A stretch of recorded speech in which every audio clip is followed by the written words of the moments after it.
We're continuing this series where we've been talking about the voices in our head. And I started thinking as we were singing that last song where it says, "My foes are many and chaos surrounds me."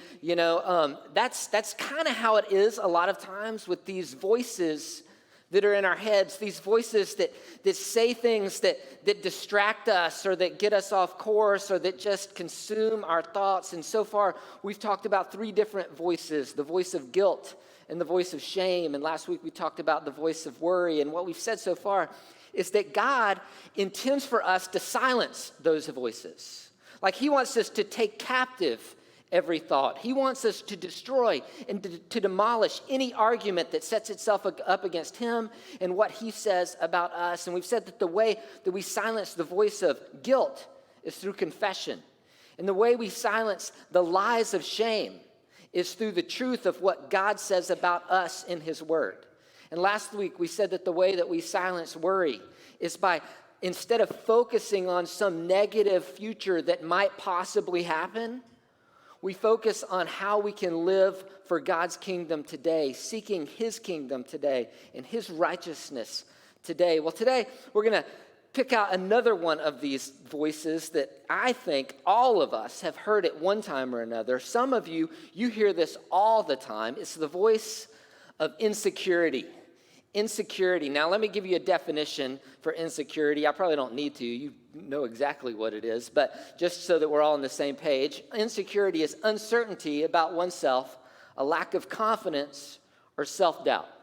Insecurity about oneself, or uncertainty about oneself, a lack of confidence, and self-doubt. The voice of insecurity sounds like this. Look at this. It sounds like you don't have what it takes, or you don't know enough, or you're not good enough, or you better not try because you might fail and look stupid, or you'll never add up. I think many of us, if not all of us, have heard one or more of these voices throughout our lifetime. Maybe a parent or a teacher said something like this to you, which is tragic. Maybe you've just said it to yourself when something didn't go how you thought it should go. But this voice of insecurity, it's so common that most of us, we don't try and get rid of it. Instead, what we try and do to fight the voice of insecurity is we try and compensate or kind of control it. And the way we do that is like we work long hours to prove that we're worth something, right? We overwork to make ourselves look better than we are. Or we pretend that we're smarter than we are. Or we go out of our way to make ourselves look better than we really are. We act like we have it all together. And the problem with all of that, especially in our day and age, is we have this thing called social media that just feeds our insecurity. Why? Because all of us look way better online than we do in person, right? And social media just kind of feeds this compensation and this cover-up that we do to kind of push insecurity to the background or push it underground. But the problem is, whenever we push insecurity underground, it flares up as kind of a silent killer and damages our relationships and damages us, our purpose. It gives us a skewed view of reality. So we've got to figure out how we can silence the voice of insecurity. Good news, God doesn't want you to listen to the voice of insecurity. And I hope that after we get done talking about this today, that you have a new perspective on how you can fight and work to silence this voice of insecurity. And what's fascinating to me is when you look through the Bible, there are all kinds of stories of people who suffer from the voice of insecurity. I mean, all throughout Scripture, you can find people who struggle with insecurity, who listen to this voice. But we're going to look at the story of one of the guys that I think has the most deep-seated, deep-rooted insecurity of anybody else in the Bible. His name's Moses.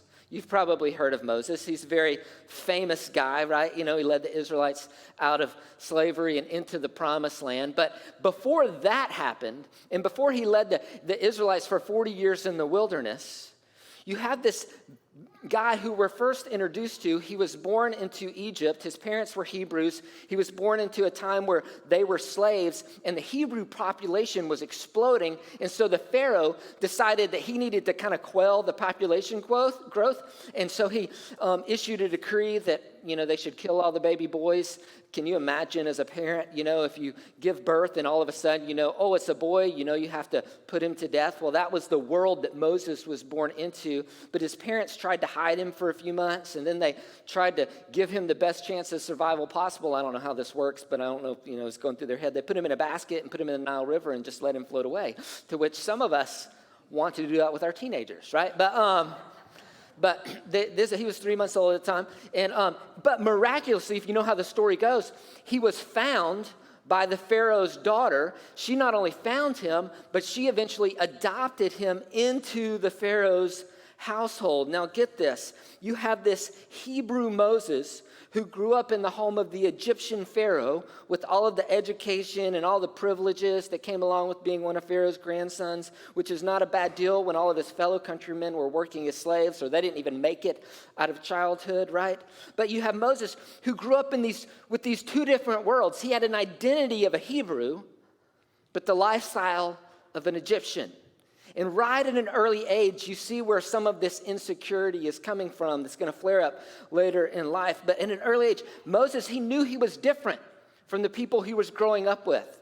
And one day he decided to go out and to kind of connect with his bros who were Hebrews, And so he goes out and he sees an Egyptian soldier beating one of the Hebrew slaves, and he decides that he's going to step in and do something about it. Well, he ends up killing the Egyptian slave. Pharaoh hears about it, and Moses runs because he's scared. He takes off to the wilderness, and we find out that Moses spends 40 years in the wilderness working for his father-in-law as a shepherd. Well, one day, Moses, after 40 years being in the wilderness, working as a shepherd for his father-in-law, he's out in the wilderness with the sheep. And all of a sudden, he sees something odd. You probably know this story, but we're going to read it. It's in Exodus chapter 3. We're going to start in verse 2, and it says this. There the angel of the Lord appeared to him in a blazing fire from the middle of a bush. Moses stared in amazement. Though the bush was engulfed in flames, it didn't burn up. Now imagine, if you've grown up in church and you've seen the Prince of Egypt, you've heard this story before, it's just one of those stories that's in the Bible. But can you imagine you're walking through your neighborhood and your neighbor has a shrub and it's on fire, but it's not burning up, it's just, on fire? I mean, what's going through your mind at that time? I'm running the other way because that's some weird's going on, right? But he's amazed by it. Look at what it says next. It says, "This is amazing," Moses said to himself.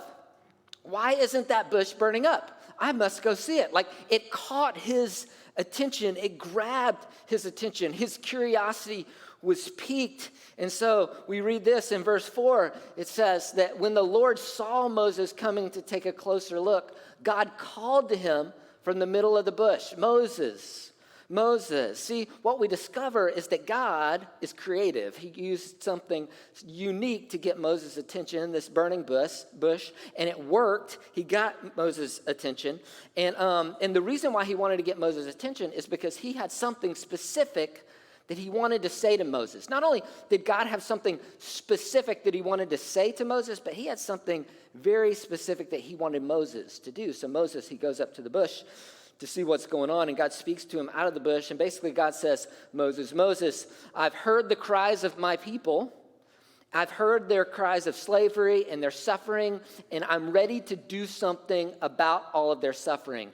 I'm ready to rescue them out of slavery and lead them into this land that I had promised them hundreds of years before, and I have something I want you to do, Moses, and here it is, verse 11.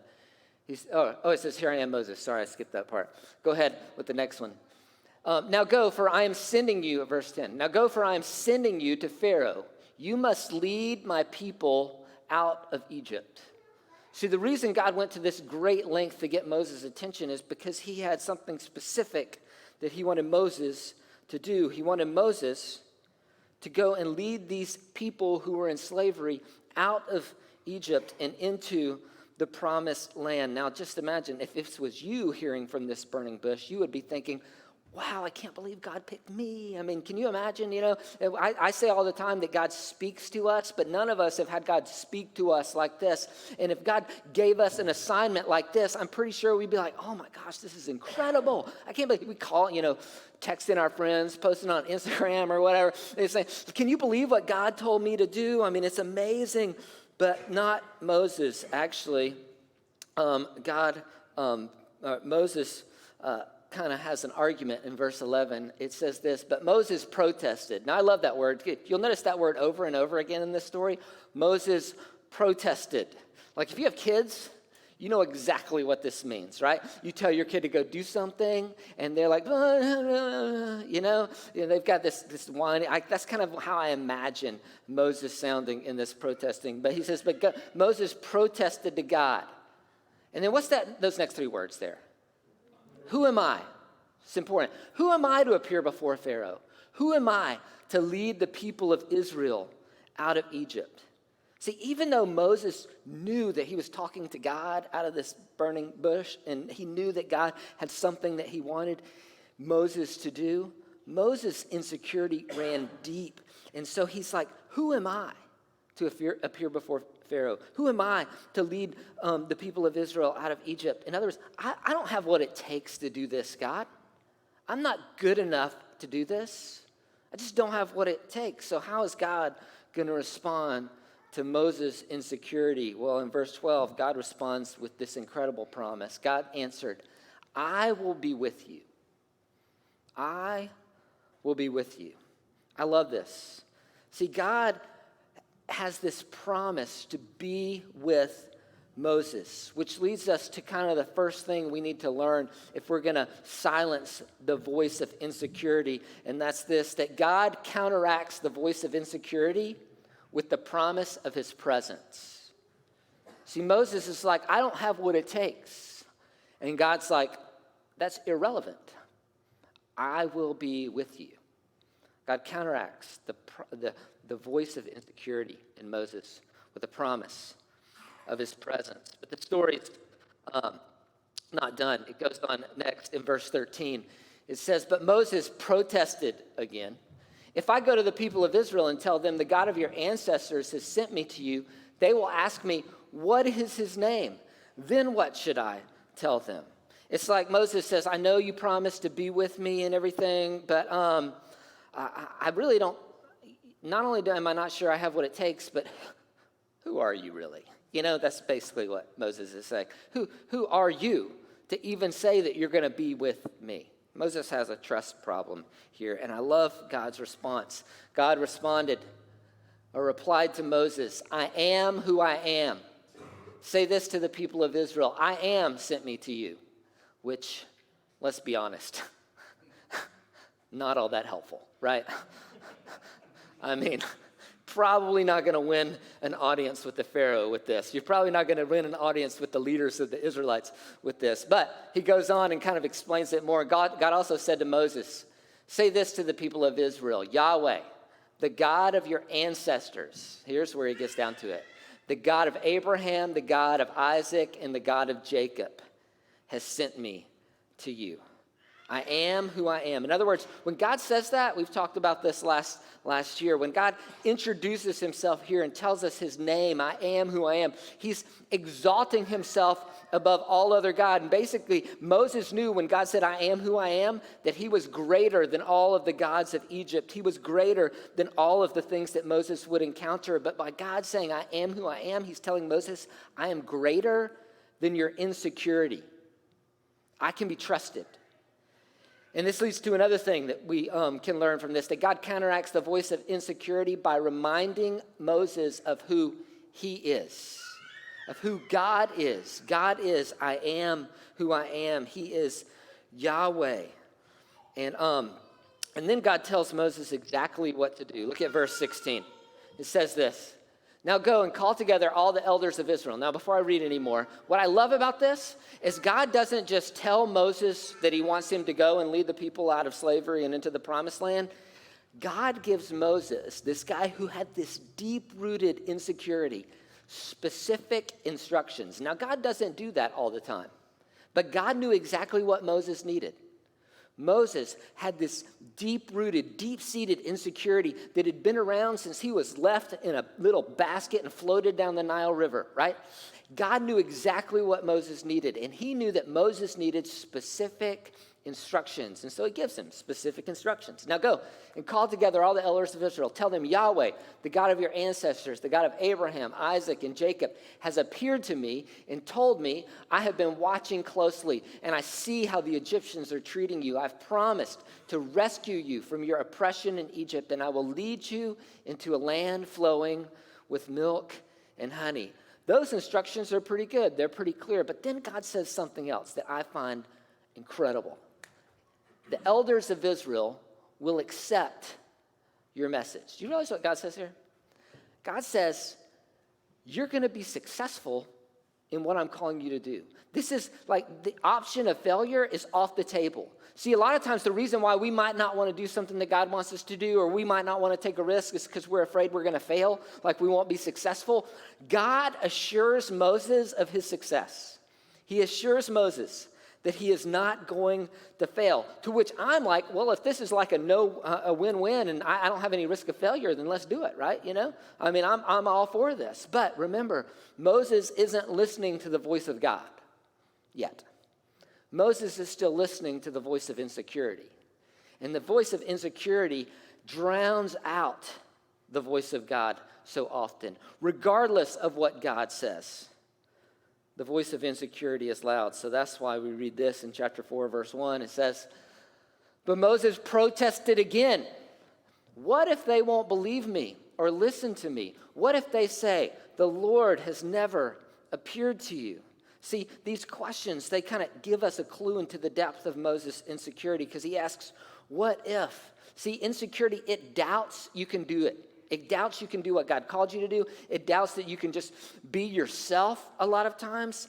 And what's crazy, I think, is, remember, God already told Moses that the leaders of Israel would listen to him. He was going to be successful in this. But Moses, he's so consumed by the voice of insecurity that he has this doubt that's deep within. Well, God, in his grace and his compassion, continues this conversation with Moses by giving Moses 3 different miracles that Moses can use to prove that God actually spoke to him and basically to prove to Moses that God is who he says he is. The first miracle was that Moses was to take his staff and throw it on the ground and it would become a snake, and then he's supposed to grab the snake by the tail, pick it back up, and it would become his staff again, to which that's where I'm out, okay?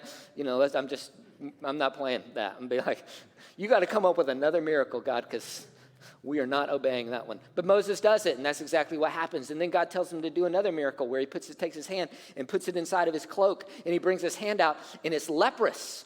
And then he puts it back in the cloak and brings it out again, and it's normal. Nobody wants to shake that hand, but that's exactly what happened, right? And then he gives him one more miracle. He says, I want you to take water from the Nile and pour it onto the ground, and it will become blood. Now, just imagine if you could perform those 3 miracles. I'm pretty sure you would be like, okay, God, we got this. This is cool. We're good. I think I might want to do that. But Moses, remember, his insecurity is deep. And he says this in verse 10. It says, but Moses pleaded with the Lord, oh, Lord, I am not very good with words. In other words, I have a fear of public speaking. Just like all the rest of us. I never have been. And I'm not now, even though you have spoken to me. I get tongue-tied, and my words get tangled. Like Moses has got all of these complaints. He mumbles. He's not good at talking to people. He stutters, all this stuff. I just can't do it. I just can't do it. But I love God's response. Verse 11, then the Lord asked Moses, who makes a person's mouth? Who decides whether people speak or do not speak? Hear or do not hear, see or do not see. Is it not I, the Lord? Now go, I will be with you. He repeats the promise that he gave him first. I will be with you as you speak, and I will instruct you in what to say. I love this because God, at this point, reminds Moses who Moses is. See, Moses is a creation of God. God's the one who made Moses' mouth. God's the one who called Moses to do this. God's the one who's going to equip Moses to do this. God is the one who's going to be with Moses. God is the one who's going to tell Moses what to say. God, it's not about Moses at all. It has nothing to do with Moses' ability or inability. It has everything to do with God, which leads to another takeaway, that God counteracts the voice of insecurity by reminding Moses who Moses is. See, not only does God counteract the voice of insecurity by reminding Moses that he'll be with him, with his presence, he counteracts the voice of insecurity by reminding Moses who God is, but here he counteracts the voice of insecurity by reminding Moses who Moses is, that Moses is one who is created by God specifically on purpose for a purpose. He's got something specific that he wants Moses to do, and he formed Moses for this moment. Really, I think you could boil all of this down in the story. You know how the story ends. He eventually goes and does what God has told him to do. He's able to overcome his insecurity, but God counteracts the voice of insecurity with Moses by telling Moses to take Moses' focus off Moses and to put it on God. See, the problem Moses had is he had the wrong focus. And so to silence the voice of insecurity, what we need to do is do what God was trying to do with Moses throughout the entire story. We've got to change our focus. Look at here. I think that we change our focus to put it on who God. No, go back. Go back one. No, not that one. Go to the one that was just on. Thanks, Perry. On who God is, on who God says we are, and on what God has called us to do. See, that's what he did with Moses.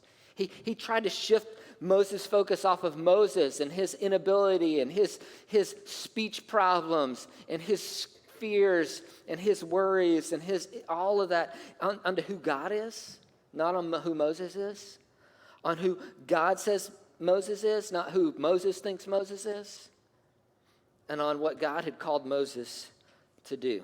See, God wanted Moses to take his focus off of his inability and onto God's ability. And I think he wants to do the same for us. And like I said, you know the rest of the story. Moses, he's able to eventually silence the voice of insecurity and do what God had told him to do. But what I find amazing about this point in the story is that at this point in the story, we don't know the end.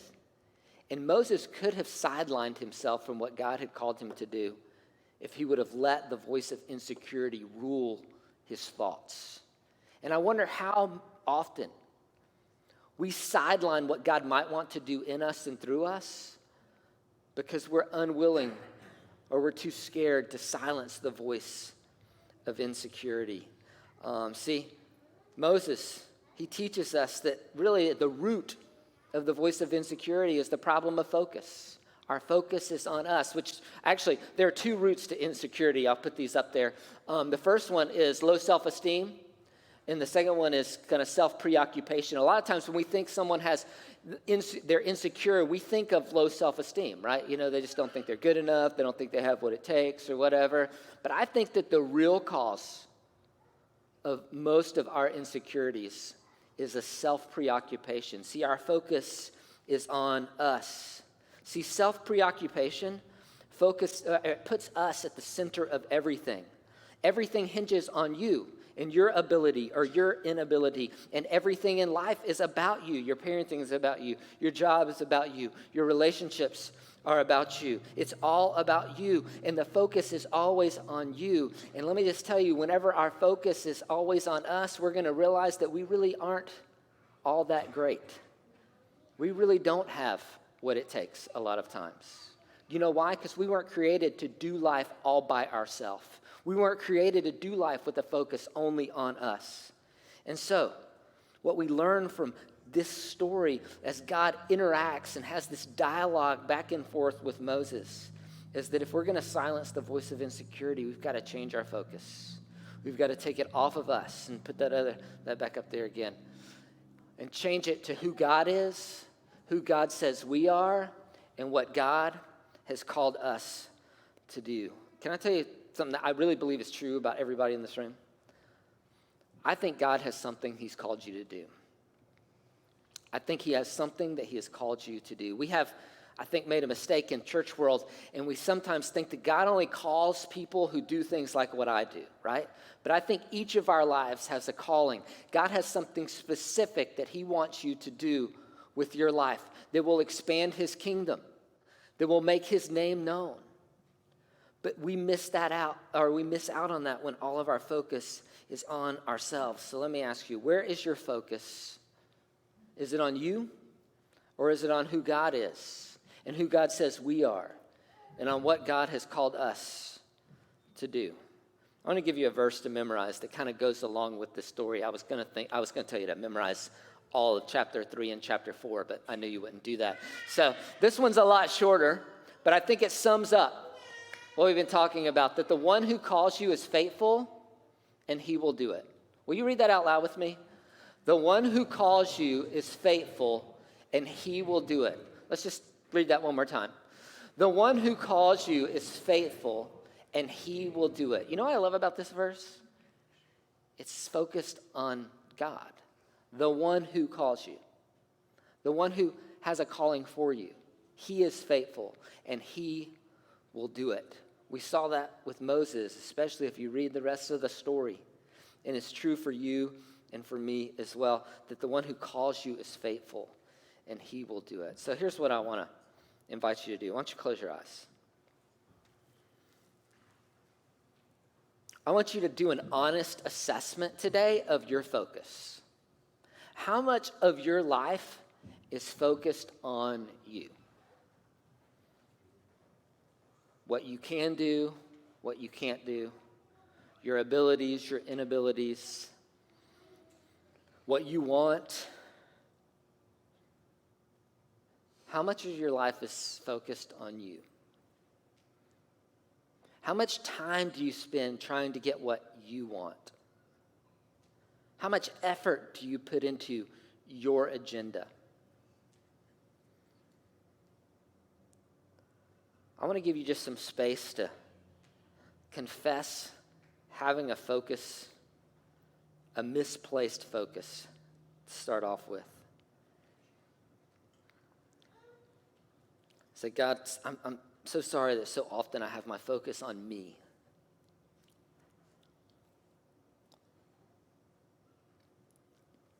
And then I want you to ask God to give you the courage to change your focus.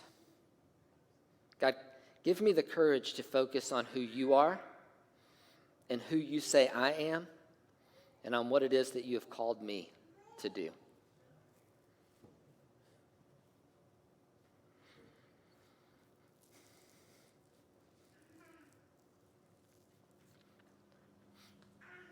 Heavenly Father, I know that just like Moses, that the voice of insecurity runs deep in many of us. And to be honest, it's just a lack of a case of misplaced focus. That our focus is on us instead of on you. And so my prayer for our church family is that you would give us the courage, the ability, the self-control, the self-discipline to shift our focus off of ourselves and onto who you are. You are great, and you are awesome, and you are mighty, and you are bigger than our inabilities, and you know things that we don't know, and you see things that we don't see because you are God. Help us to shift our focus onto who you are. And then help us to shift our focus to see ourselves how you see us, God, that we are called, and we are chosen, and we are a holy priest, and we are your workmanship, and we have a purpose, God. Help us to see ourselves how you see us. And then, Lord, would you clarify for us what it is that you have called us to do, that we would join you in bringing about your kingdom in our little bitty worlds that we're in, and that we would live for you, how you have called us to live this day.